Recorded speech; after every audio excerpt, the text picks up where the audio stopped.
आप सभी ने बाबा का कमरा देखा है। अभी वहीं बैठे हो या आ गए वहां से? बाबा के पढ़ने का स्थान भी बना है, विश्राम का स्थान भी बना है। वहाँ एक चेयर भी रखी है, सामने भी सोफा रखा है और बीच में स्थान है बच्चों के बैठने का। बाबा का चित्र भी है और बाबा का चरित्र भी है। उसी कमरे में सब कुछ है।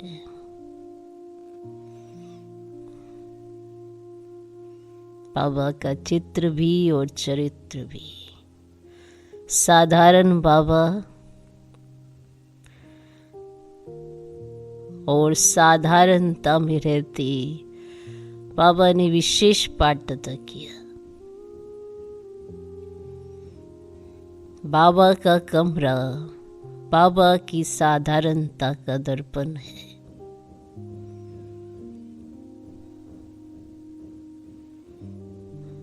बाबा के कमरे में बाप और बच्चों के सिवा और कुछ नहीं है। तो कमरा तो देख लिया, फिर बाबा बच्चों से रूरियान भी करता। कुटिया देखी है बाबा की? बाबा की झोपड़ी भी कहते, बाबा की कुटिया भी कहते। है बहुत छोटी सी, जिसमें एक दो बच्चे बैठे, बाबा बैठा। वहां भी बाबा का चित्र है।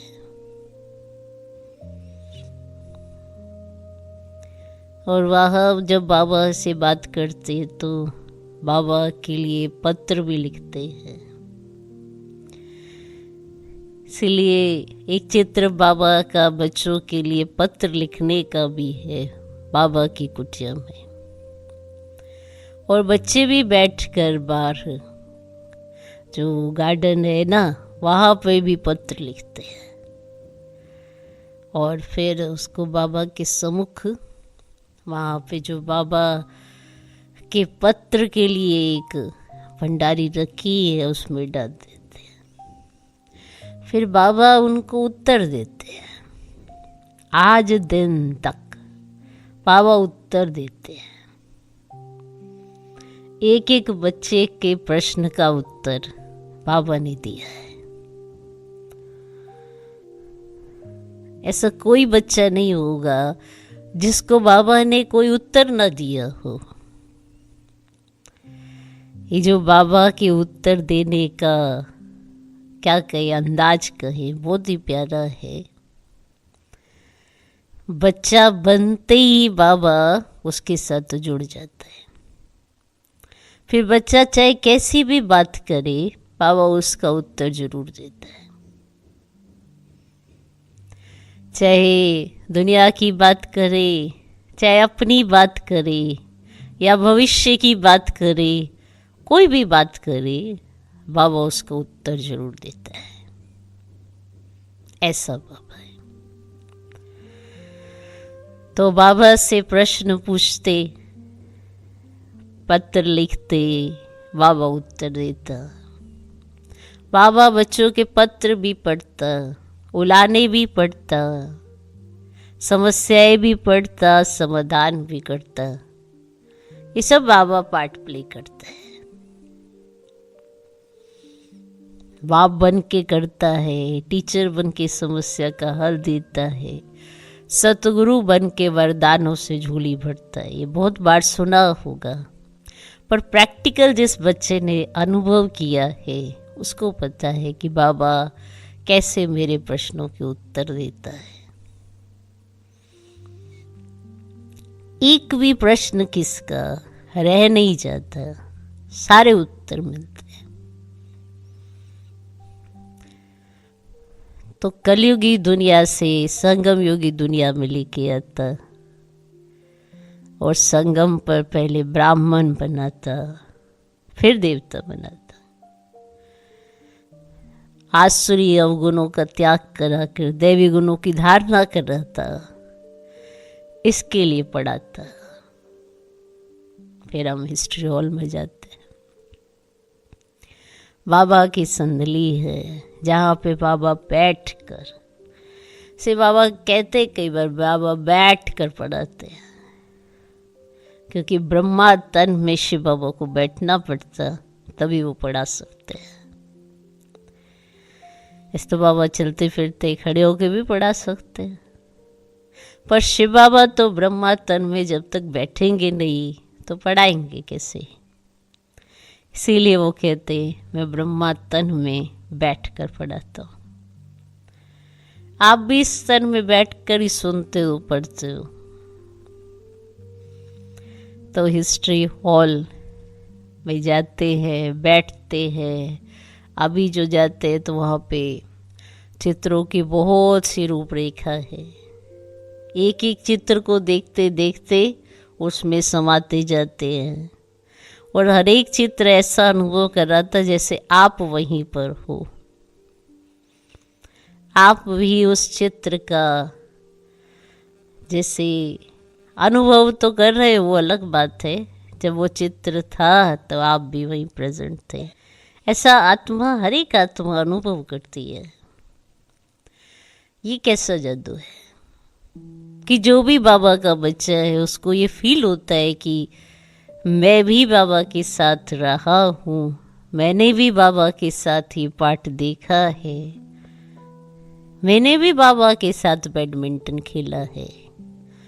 भले आज आता ना हो, आज कभी बैडमिंटन उठाया ना हो, फिर भी आत्मा अनुभव करती कि मैंने बाबा के साथ खेल भी खेला है। ये कैसा विचित्र खेल है। ये हिस्ट्री हॉल में लगे हर चित्र में अपने आप को ढूंढते हैं। अब हिस्ट्री देख रहे हैं, हिस्ट्री का हॉल है, तो चित्रों में देख देख के 1 घंटा कहाँ पास हो जाता पता ही नहीं चलता।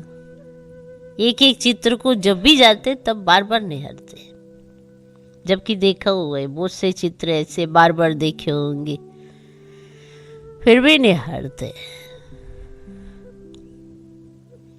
ये हिस्ट्री है, और उस हिस्ट्री को देखते हैं। ये हिस्ट्री हॉल है। वंडर है, इतना सब देखने के बावजूद भी कई बार हम बाबा को भूल जाते हैं। मधुबन जाते याद आता, यहाँ अपने लौकिक कार्यों में या लौकिक घर में आते फिर भूल जाता।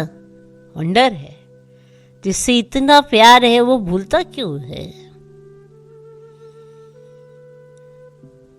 मधुबन की धरनी पर पाँव रखते तो बाबा ही याद आता है, वहाँ पे नेचुरल याद रहती है। यहाँ नेचुरल क्यों नहीं है। हम अपने आप से हर एक आत्मा पूछती भी होगी कि वहाँ नेचुरल है, यहाँ नेचुरल क्यों नहीं है। क्योंकि हम नेचुरल नहीं है। वहाँ हमें बाबा ही बाबा दिखाई देता, सुनाई देता, समझ भी आता।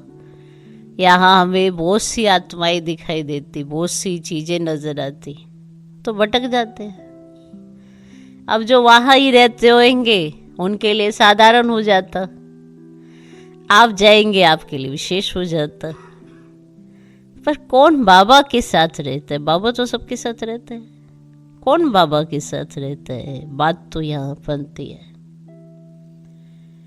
बाबा ने तो अपना वायदा कभी नहीं तोड़ा। मैं तुम्हारे साथ रहूंगा, ठीक है, तुम मेरे साथ रहोगे।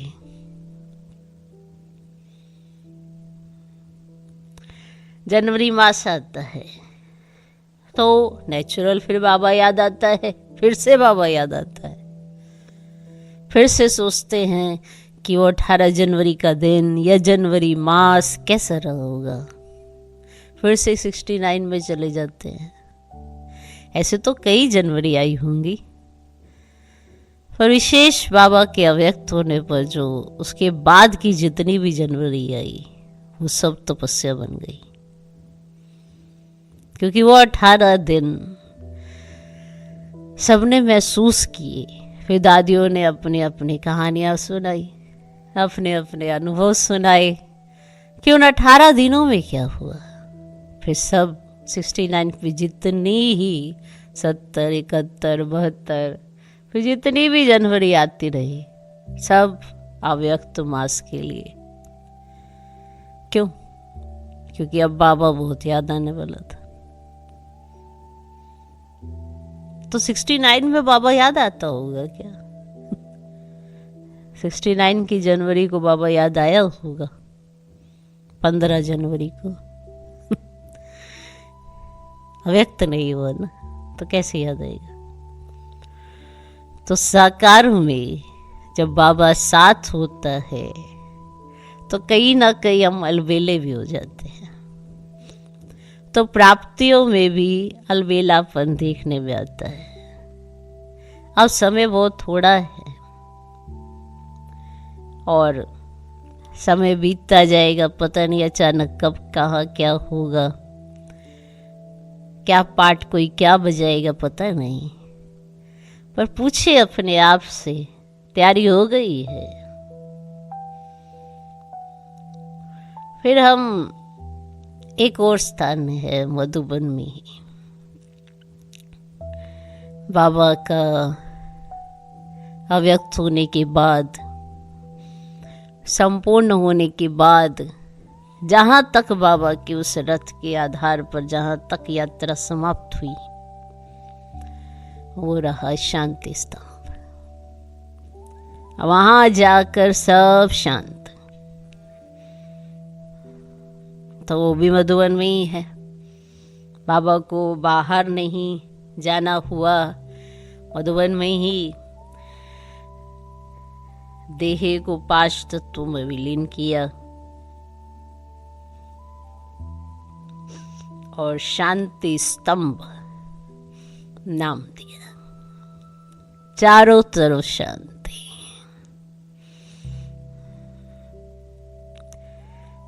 अब हो गया आपका 4 धाम का चक्कर। अब बाबा कितना याद आता है।